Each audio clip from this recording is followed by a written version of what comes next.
Yeah, I think that they're very talented. They know exactly who they are and what they do. They do a good job getting to the quarterback, setting picks, and landing home. In the secondary, when you think of a stereotypical DB and what a good safety looks like, they got it. When you play in the national championship, you're going to play against great defenses, very fast, very skilled, and like I said, that they're very coachable and they know what they do.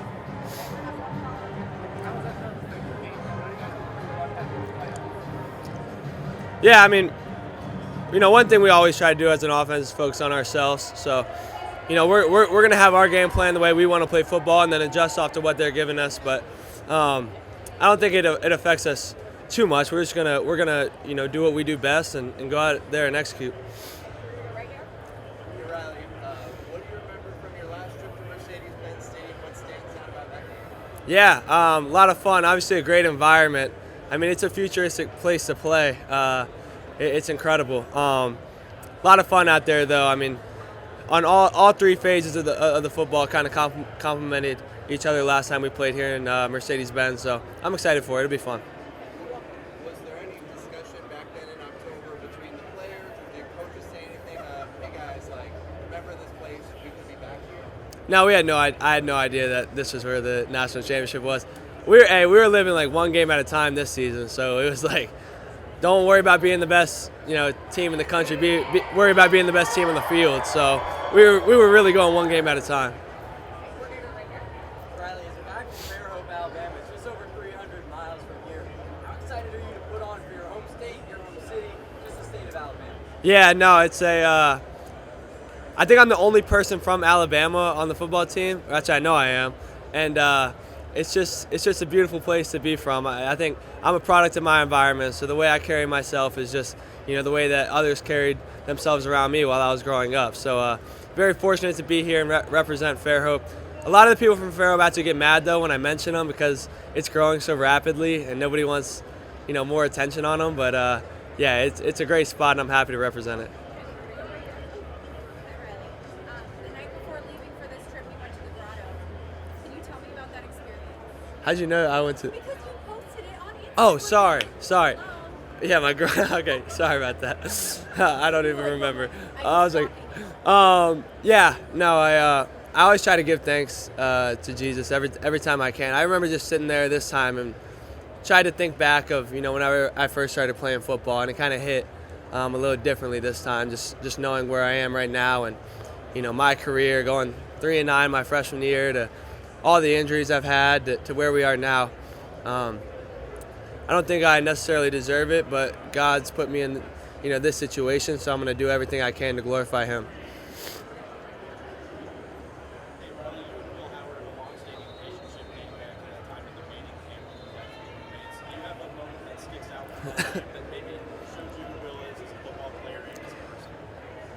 Me and Will, the first time we met, I don't know if it's necessarily like a funny story or anything, but it was just late at night one time, and we didn't even talk about football. We just talked about life and who we are as people, and families, and our goals in the future and things like that. So it was just a genuine conversation, and we were both kind of underdogs at the time. We met 2 years ago actually at the Manning camp, and a lot of people counted us out. So to be where we are now kind of just turned that conversation into fruition, and it's really cool.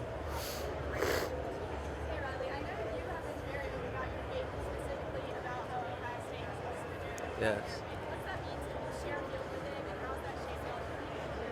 Yeah, I think it's very special. I've actually had conversations through social media with a couple of their players, just praying for them, praying for safe travels as they make it down here, and just praying for a safe game on both sides of the field. I think, for both of these teams to publicly display their faith throughout the season and their trust in God and Jesus to be on a platform that we are now, I think is for a reason. So I think both sides are, have a very clear understanding that we're not here because of ourselves, and Jesus put us in this situation for a reason, so we better thank Him.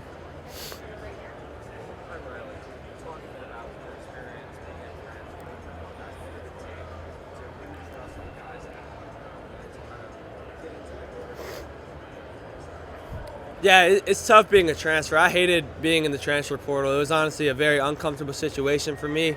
Like to think of myself as a loyal person, but whenever I had to, chose to leave Duke, I understood the repercussions that came with that. But whenever I got here, these guys just welcomed me in because I came here on crutches. My first day here, I was actually on a scooter and crutches, and these guys welcomed me with open arms. So it wasn't really me trusting them; it was more them trusting me.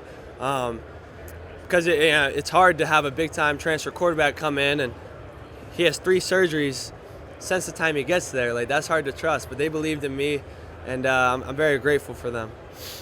I'm just curious, are you somebody who visualizes success? Have you ever seen this type of moment, up the line in preparing for this? I think that's a really good question. I absolutely have seen myself on this podium before. I don't know. I think I believed in myself throughout my entire career, and that's helped me go a long way. I mean, if you don't believe in yourself, nobody will. And I've definitely seen myself on this platform before. It kind of feels like deja vu a little bit, just sitting up here. But yeah, it's a good question. Yeah, when you watch number 2 Caleb Downs on Ohio State's defense on video, what just jumps out at you about his football acumen? Yeah, I like the hat, my man. Caleb Downs, I think he's probably one of the faster players I'll have played against throughout this year. And obviously a guy who's just been around the game for a long time. I know he's got relatives that have played in the NFL. Obviously his brother torched us whenever I was at Duke and he was at North Carolina. So yeah, he's obviously got a football family, knows the game, sees the game really well, and has great instincts. Could you imagine 15 months ago when you went down, ironically, against Notre Dame, that you were starting quarterback on that same team? 6 Yeah. months away from a national championship. Isn't it crazy? I mean, I was telling people, like, you break it, you buy it. So, like, they broke me and then they paid for my surgeries. But, no, like, whenever they took me out, that was the last thing on my mind.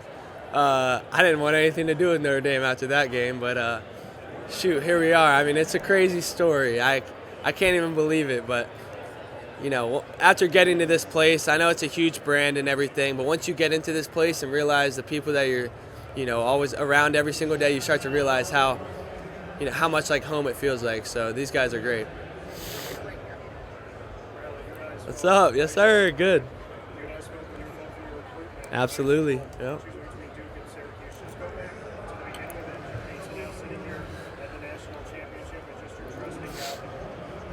Yeah, I remember talking to you a long time ago, my man. It's crazy because like during my recruiting process, I say it all the time, I never took an unofficial or official visit to any school. Notre Dame in the transfer portal was actually my first visit and last ever. So it wasn't really heavily recruited. I remember when we were talking, I was just begging for somebody to give me an offer. And this was going into my senior year summer. So, I mean, I just can't believe where we are today. I remember like sitting in my room and praying at night, like, Jesus, Lord, will you please just give me something? Give me an offer.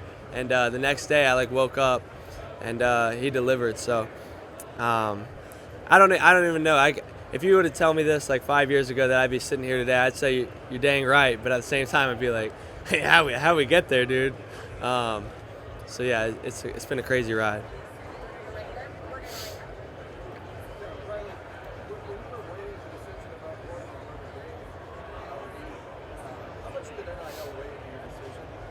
Yeah, not. Obviously, NIL in college football today is something that players are able to take advantage of. But I think when you come to a school like Notre Dame, that's like probably number 4 or 5 on the list of why you made that decision. Obviously we take care of our players, but that's not what Notre Dame strives itself on. You think Notre Dame, you think of the 40-year decision, you think the education, the type of man that you're going to become, the type of man you're going to become spiritually, the type of teammates you're going to become, and after that, you're able to benefit financially off of it. I think one thing we do really good here is learning financial literacy with NIL. Like, we're going through classes. We have a player development guy who's always teaching us about taxes and things like that. So that's been really good.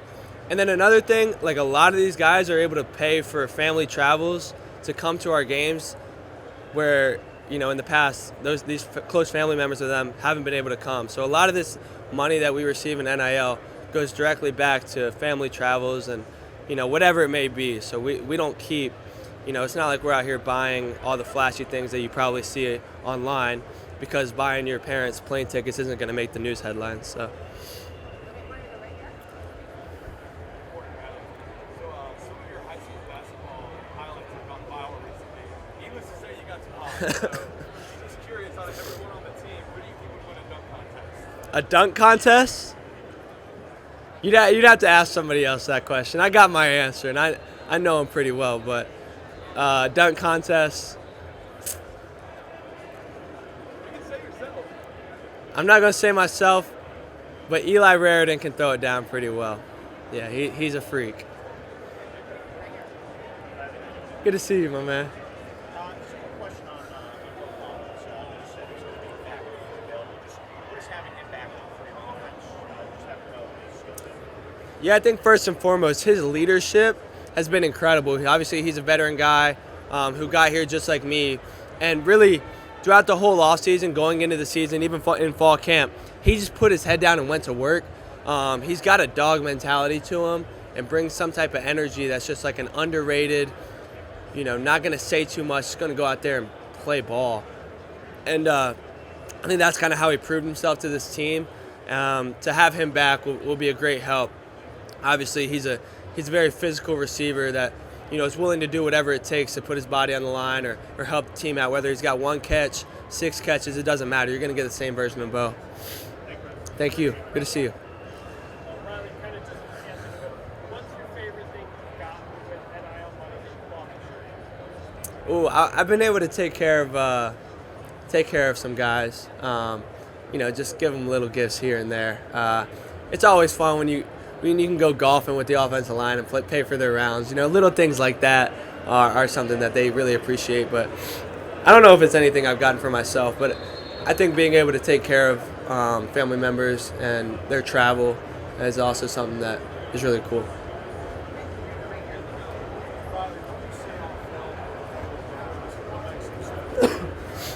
Yeah, like I said, he's one of the fastest players that I'll have played against this year, and very instinctive. So he sees the game, sees the field really well. He's been around ball for a long time, and obviously has family members that have played. So he gets it.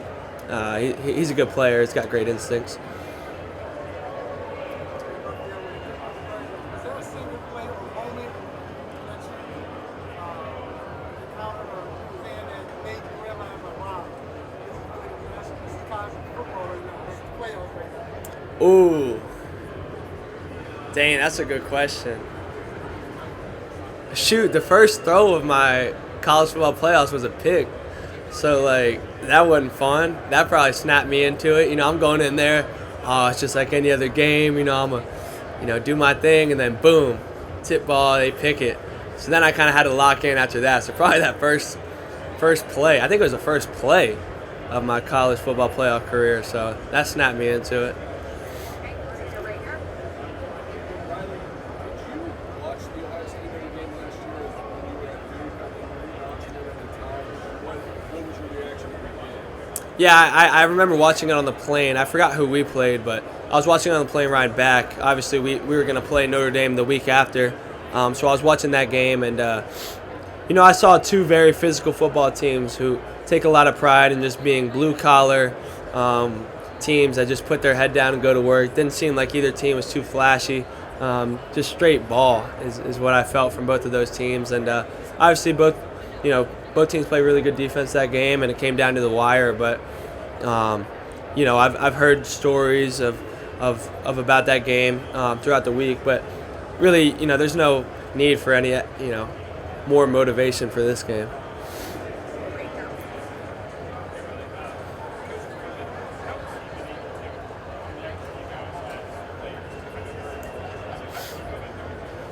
That's a good question. I think number one thing about Coach Freeman is he's very humble. So if there's a decision he doesn't care about, he's not going to make it just to, put himself out there as the leader of this organization. For example, like the uniforms every week. He could care less about what uniforms we wear. So we'll sit in the captain's meeting. He'll be like, all right, what do you want to do? All right, fine. You got it. A lot of coaches, they want to have it their way.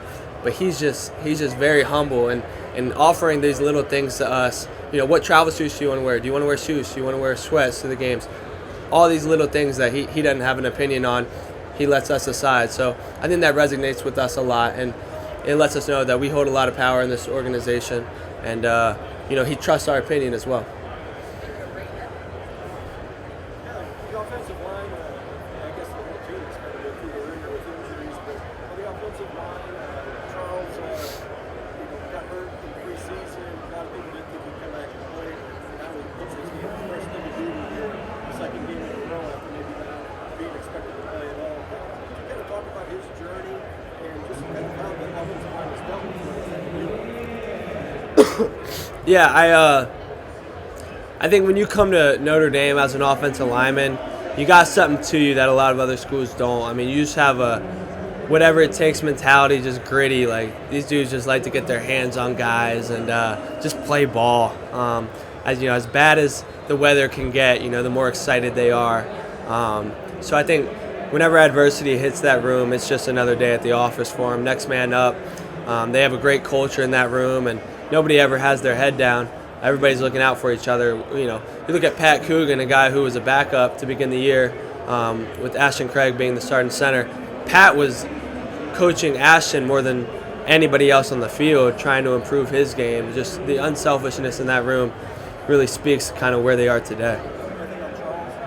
Charles, yeah, he's extremely healthy, feeling great. I mean, he came up to me this week, after practice. He was like, hey, how you like me out there? Like, feeling good. Hey, I feel real good. I can't wait to protect you. Like, those little things, like when Jag speaks up, he means what he says. Yeah, Tyler, he's been a great addition. I remember when Coach Freeman called me this summer and told me, hey, Tyler's going to be joining the team in the fall. I could not have been more happy, because I understand what a college quarterback has, as far as his mindset and all the things that he had been through. I just knew immediately he would be a great addition to this team. And he does a lot of work behind the scenes that nobody really gives credit for. Obviously, I talked about him after the NIU game and how he helped me out a lot. But then just in the offense in general, I mean, his signaling, some people might chuckle at that, but his signaling and getting everybody together and make sure everybody's on the same page helps us out a lot on game day. Yeah, he kind of just shared with me his story and the regrets he had in the past, and how to be a Notre Dame quarterback, who to listen to, who not to listen to. Just these little things about adversity kind of just helped me out a lot. What's your favorite play this season? Favorite play this season? Probably Mitch's field goal last game. That was great. Probably Mitch Jeter knocking down that field goal to beat Penn State. I'll put it, for sure. My favorite play? Shoot, I don't even know. I like, as much as I run the ball and have rushing touchdowns, like all my passing touchdowns, mean a little more to me, because I'm able to share success with my with my guys. So anytime I can share love and give other guys touchdowns, those are my favorite plays probably. I don't know for sure one specifically.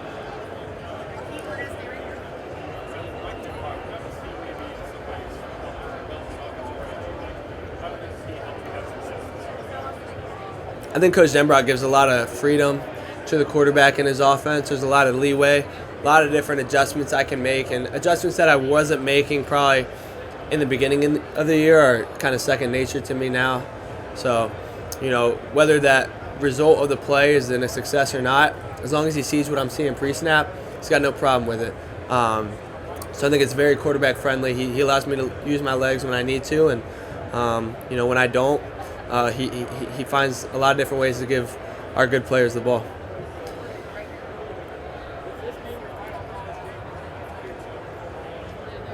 It's a good question. I don't know if I need to say too much. I've always kind of carried myself in a way that like actions speak louder than words. So I think these guys kind of understand or will understand through my actions and the way that I prepare for this game how much it means to me.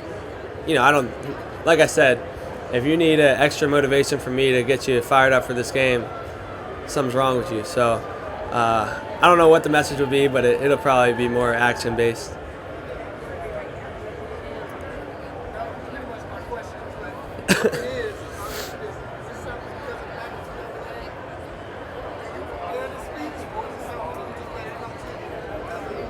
One thing I learned, you can never prepare the speech, because the moment you prepare the speech, you start to become robotic, and it don't ever work. You start stuttering on your words, start thinking about what you were going to say. You just got to let it ride, man. Just whatever you're feeling, let it flow.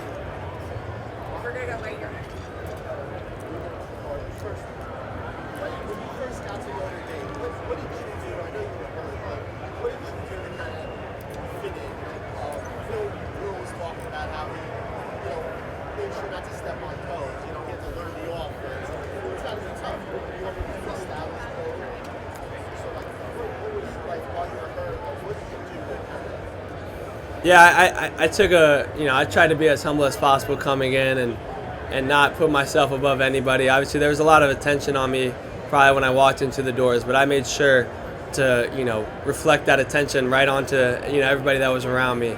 Any chance I could to hang out with whoever it was on the team or talk to anybody on the team, I was doing that. It didn't matter who you were. Obviously, I learned the names of all the players, which I think I got a lot of credit for, but I think it's just common sense. Whenever you come into a new program, you should learn the names of your teammates. So every little thing I could to find a relationship with a different player, I did. Riley, sorry if this is a repeat. You still wear the and I know you told the story, but can you kind of give us a little? Yeah, I still wear it. It's right here. My mom, the "You Suck" wristband. That's kind of blown up, but it was never really supposed to. It was really just something my mom and I started to do in high school because you come from a small town in Alabama and you have success on the field and on the basketball court. Everybody just tells you how good you are all the time, and I would just get so sick of it because I needed that extra motivation. I didn't really have much adversity at the time in my life. I'd lived a blessed life, and I just wanted somebody to tell me I sucked to give me a little extra motivation. So my mom gladly took that and ran with it. So if you see my high school locker, on senior day, it just says "You Suck" all over it, and it's kind of just been our thing for a long time now.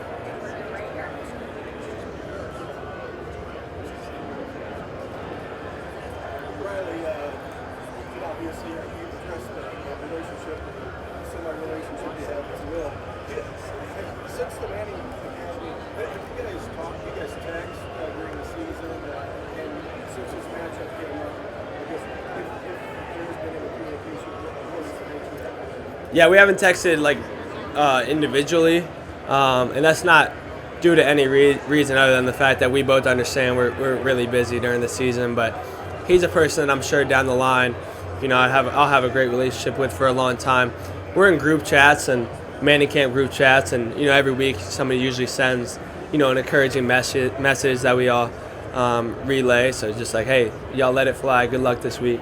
We're always rooting for each other. What has this playoff run experience been like for you and your team and just this entire season? And then second question, what is it that makes Coach Freeman so it feels like the country's latching onto him? Sorry, what was the first part of your question? I had an answer, but I forgot. Yeah, the experience. Yeah. Honestly, love the 12-team playoff because this is our fourth game, and I'm trying to play as many football games as I can. So I love not having a bye. I just want to play as many football snaps as I can. So that it's been incredible for me, and to be able to travel to all these different cities. You got the home game, then you go to New Orleans, Miami, now Atlanta. It's just really cool experience that we're all able to be a part of. And then, sorry, the second. Yes, I don't know where my head is. What makes Coach Freeman so special? I think he's just a play. He's a player's coach. everywhere he goes, he's just kind of like one of us. You'll see him today. He's just wearing a jumpsuit, chilling with the boys, hanging out for a media day. But then he knows how to flip the switch, and he has our respect too. I mean, it's not like he's one of our teammates. He's definitely our coach, and we respect him a lot. And but I think he just leads by his example. He's very humble. I think the nation just latches on to humble people, and he's definitely at the forefront of that. Thank you, man. Thank you. Your teammates had a question, but they wandered away. No. They go over here. I didn't know me back. Don't worry. Hey Riley, this team is capable of winning a national championship. When I was in the portal, I knew. I took a visit here, and there were a lot of people that were on the edge of leaving, going to the NFL or not. And when I went out to dinner with them, they all told me that they were coming back. And at that moment, I knew, because I had played against them. I knew what our defense looked like, and defenses win championships. When I played them last year, they were really good when I was at Duke. So I knew when those guys said they were coming back, we were going to have a really good football team. Great. I think ESPN has got a test for you here. A test. You guys are Oh gosh. grip strength test. Oh, do I have to do this? I'm not gonna be any good at this. Can I do it after this? Appreciate it. Other questions? Riley, your basketball highlights went viral on Twitter throughout this playoff. If you had to pick a starting five of your teammates to play in a basketball game, who would you pick? It's a really good question. And we had some. This was easier at Duke because I played basketball every day there, but I haven't played basketball since I've been at Notre Dame for obvious reasons. Okay, all right. At the point, we're gonna go Jordan Faison. All right. At the 2, who's a good shooting guard? Who's got a good shot? Absolutely not. Give me Kenny Minchie at the 2. At the 3, I'll take the 3 spot. Micah Gilbert is definitely up there too. He's a hooper. And then at the 5, Eli Raridan. I know I'm gonna get cussed out for saying that because there are some good hoopers. Oh, Tay. Give me Tay up there too. Tay at the 1, Kenny at the 2, me at the 3, Micah Gilbert at the 4, and Eli Raridan at the 5. We're gonna roll with that. Love it. Appreciate you, Riley. Thank you. We're back here. Riley, you talked about the Manning Passing Academy earlier. I got you. Can you just describe how beneficial the Manning Passing Academy was to you and your experience? I think the Manning Passing Academy taught me a lot about how to be a quarterback. Not really on the football field, but off the football field. One thing I learned from Peyton and Eli is every single kid there was coached by Peyton, and we're talking 2,000 kids. They were coached by Peyton and Eli at one point, and oftentimes multiple times during that camp. So it didn't matter who you were; they were going to treat you with respect, and every single person at that camp. Another thing with all the quarterbacks, there are a lot of stereotypes and brands that people build and have around their name. But once you get there, you realize all these dudes are just good dudes. We're just people like everybody else. So it's cool to see these big time names just go to Thibodaux, Louisiana, put their head down and go to work. So it's a fun time.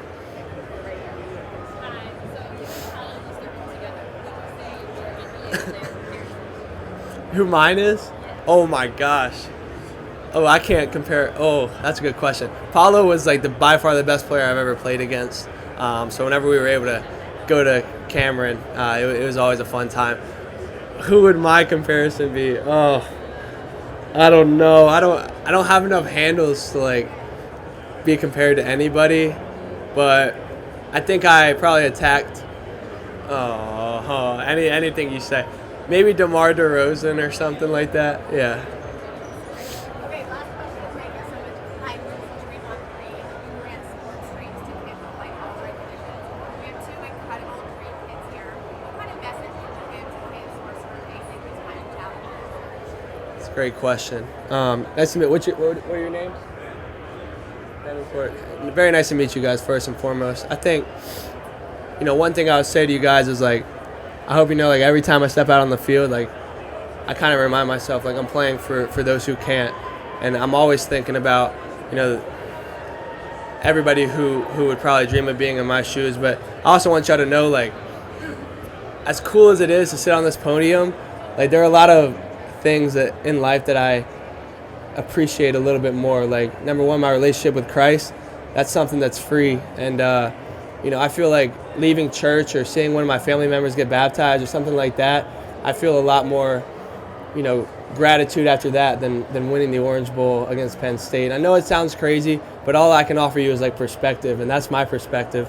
So like all the little things in life, like y'all already, you're as rich as anybody, man. So y'all keep enjoying it, because as cool as these flashy lights are, like they're only gonna last me so long. In a couple of years, we're gonna be in the same booths, just looking for happiness in life. So, I'm praying for you guys, and I appreciate you coming. Thank you. Yeah, thank you.